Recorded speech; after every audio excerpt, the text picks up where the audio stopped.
नमस्ते। दिन भर की टॉप इंपॉर्टेंट डिफेंस अपडेट पर आपका स्वागत है। आज की टॉप हेडलाइंस की यूएस एयरफोर्स ने ऑफिशियली F-35 और F-16 के डेमोज को कैंसिल कर दिया है एरो इंडिया 2025 में लाने से। रशिया की तरफ से भारत को जल्द ही एक और लाइसेंस दिया जा सकता है एक नए इंजन को मैन्युफैक्चर करने के लिए। DRDO की तरफ से तैयार किए गए ULM-ER को अब अडानी डिफेंस बड़े स्केल पर प्रोड्यूस करने की तैयारी में है। भारत के एक छोटे से ड्रोन स्टार्टअप को अब अमेरिका और यूके जैसे देशों में बहुत ज्यादा इंपॉर्टेंस मिल रही है। साथ ही BSF को बॉर्डर चैलेंजेस जिस तरीके से फेस करने पड़ रहे हैं, इसको ध्यान में रखते हुए पावर्ड पैराग्लाइडिंग टेक्नोलॉजीज दी जा सकती हैं। तो आइए आज के इस वीडियो में सारी इंपॉर्टेंट अपडेट डिटेल्स में आपको बताते हैं। यदि आपको हमारी ये न्यूज सीरीज पसंद आए तो इस वीडियो को लाइक और चैनल को सब्सक्राइब जरूर करें। तो सबसे पहले भारत और अमेरिका से आ रही इंपॉर्टेंट अपडेट की बात की जाए तो भारत में 10 फरवरी से लेकर के 14 फरवरी तक एरो इंडिया 2025 इवेंट में दुनिया भर के इंपॉर्टेंट फाइटर जेट्स को शामिल किया जाना था। स्पेशली उनके डेमोज और प्रोटोटाइप शामिल किए जाते, लेकिन यूएस एयरफोर्स की तरफ से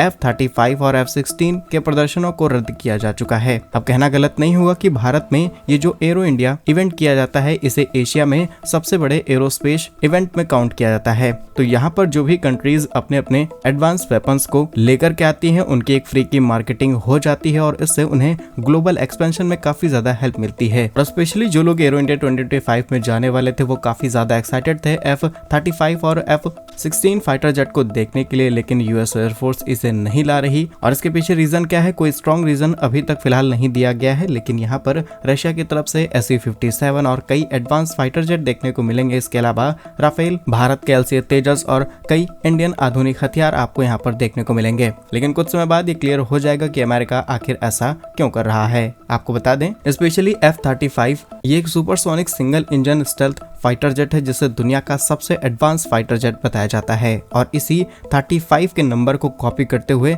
रशिया, चाइना जैसे देशों ने अपने फाइटर जेट्स तैयार किए हैं। और कई बार अमेरिका ने अपने इस फाइटर जेट को भारत खरीद ले ऐसे पुश करने की भी कोशिश की है, लेकिन अभी अचानक से ऐसा क्या हो गया कि यूएस एयरफोर्स को ये डेमो प्रोजेक्ट कैंसिल करना पड़ा। इसके अलावा F-16 भी एक supersonic single engine fighter jet है, जिसे जब से तैयार किया गया है तब से आज तक बहुत ज्यादा इंपॉर्टेंस दी जाती है। बाकी आपके हिसाब से क्या रीजन हो सकता है जिसकी वजह से अमेरिका ने इतना बड़ा फैसला किया? कमेंट में अपनी राय जरूर बताइएगा। वहीं प्रीवियसली हमने भारत और अमेरिका के बीच में कई ऐसे कॉन्फ्लिक्ट देखे हैं जिसमें अमेरिका ने F-414 इंजन भारत को देने में आनाकानी की। जो डील $1 बिलियन की थी, उसे $1.5 बिलियन तक ले जाया गया। और अब इस तरीके का फैसला। फिलहाल दूसरी अपडेट भारत और रूस से सामने निकल के आ रही है, जहां पर HAL यानी कि हिंदुस्तान एरोनॉटिक्स लिमिटेड को ऑलरेडी रशिया की तरफ से कई ऐसे लाइसेंस दिए जा चुके हैं, जिनकी हेल्प से हम भारत में इंजन्स बना रहे हैं, कई प्रकार की एडवांस मिसाइल्स तैयार कर रहे हैं। लेकिन अब एक और नया लाइसेंस भारत को मिल सकता है,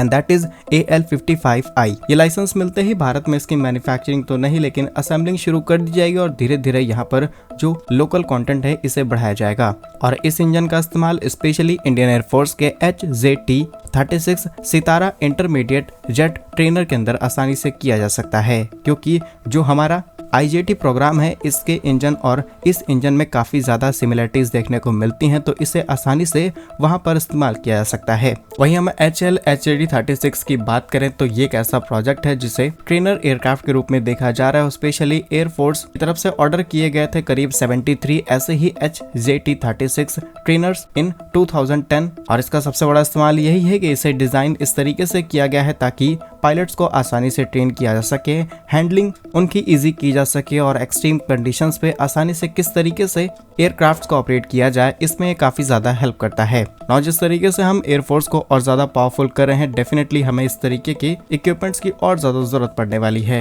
वहीं रशिया की तरफ से जो भारत को लाइसेंस मिलने वाला है, दैट इज AL-55I, जो कि एक टर्बोजेट इंजन है। इसे मैन्युफैक्चर किया जाता है रशियाज यूनाइटेड इंजन कॉर्पोरेशन की तरफ से। और AL-55I वेरिएंट एक हाई परफॉर्मेंस टर्बोफैन इंजन है। रिसेंट डेवलपमेंट्स AL-55I इंजन की 2 यूनिट्स 2021 में भारत को डिलीवर की गई और इन्होंने 1200 से भी ज्यादा घंटों की उड़ान को सक्सेसफुली कंप्लीट किया, जिससे ये पता चलता है कि ये इतने ज्यादा कैपेबल इंजन है जिन्हें हम आसानी से इस्तेमाल कर सकते हैं। अगर हम इसके और ज्यादा डिटेल्स की बात करें तो ये एक इंटरमीडिएट जेट ट्रेनर है, जिसके अंदर 2 क्रू आसानी से आ सकते हैं। 10.95 मीटर्स की इसकी लेंथ है। खाली वेट 2800 किलोग्राम का है और max take off weight 4500 kilogram का है। बाकी सब कुछ आपके सामने है, जहां एक तरफ अमेरिका भारत में फाइटर जेट न लाने की तैयारी कर रहा है, वहीं दूसरी तरफ रशिया जैसे देश भारत को लाइसेंस पे लाइसेंस दिए जा रहे हैं। क्या कुछ सोचते हैं आप इस जियोपॉलिटिक्स पर? कमेंट्स में जरूर बताइएगा। नेक्स्ट इंपॉर्टेंट अपडेट डीआरडीओ से सामने निकल के आ रही है, जहां कुछ समय पहले डीआरडीओ की तरफ से एक नई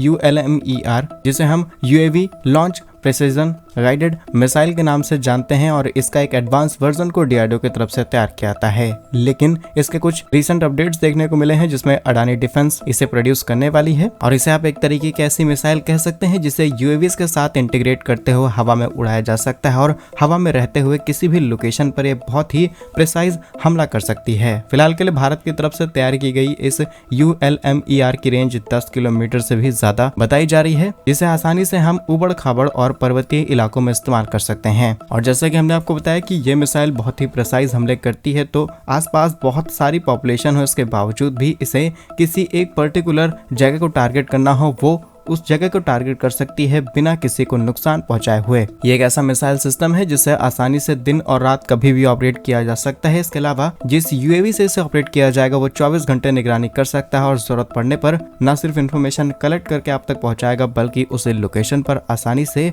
हमला कर सकता है। फिलहाल इस मिसाइल को डीआरडीओ और अडानी डिफेंस की तरफ से मिलकर के तैयार किया जा रहा है। जल्दी इसके और अपडेट्स हमें देखने को मिल सकते हैं, जिसमें इसके प्रोडक्शन से जुड़ी हुई कई पॉजिटिव अपडेट शामिल होंगी। नेक्स्ट इंपॉर्टेंट अपडेट बीएसएफ से सामने निकल के आ रही है, जहां पर बीएसएफ को अब कुछ नई टेक्नोलॉजीज दे जाने की विचार विमर्श शुरू हो चुके हैं। बिकॉज आज बीएसएफ को कई चैलेंजेस फेस करने पड़ते हैं, स्पेशली बांग्लादेश हो या फिर म्यांमार बॉर्डर, और अब हर जगह ये बॉर्डर फ्लैट नहीं है, इसीलिए उबड़ खाबड़ पहाड़, रेगिस्तान, घने जंगल, नदियां, ये सारी प्रॉब्लम्स बीएसएफ को फेस करनी पड़ती हैं। तो इसीलिए तैयारी की जा रही है कि क्यों ना बीएसएफ को, जहां पहले नॉर्मल पैराग्लाइडिंग फैसिलिटीज दी जा रही थी, क्यों ना उन्हें अब गश्त लगाने के लिए पावर पैराग्लाइडिंग दी जाए। असल में पावर पैराग्लाइडिंग में एक तरीके का उड़ने वाली डिवाइस दी जाती है, जिसमें पैराग्लाइडर विंग के साथ कुछ मोटर्स, मोटराइज हॉर्नर्स को शामिल किया जाता है, जिससे ऑपरेटर्स बहुत ही कम मशीनों का इस्तेमाल करते हुए आसानी से उड़ान भर सकता है और आसानी से कहीं पर उतर सकता है। यह हल्की और बहुत ही यूजफुल टेक्नोलॉजी बताई जाती है, और इसका इस्तेमाल दुनिया में कई जगह पर किया भी जाता है। और सबसे अच्छी बात कि इस पर उड़ते हुए आसानी से ऊपर से जमीन पर नजर रखी जा सकती है, कुछ एडवांस टेक्नोलॉजी का इस्तेमाल करते हुए, जैसे कि नाइट विजन कैमरा, और जंगल हो, नदियां हो, उन पर से उड़ते हुए ये काम आसानी से किया जा सकता है। वैसे तो आज के समय में यूएवीज और कई प्रकार की ड्रोन टेक्नोलॉजीज भी आ चुकी हैं, लेकिन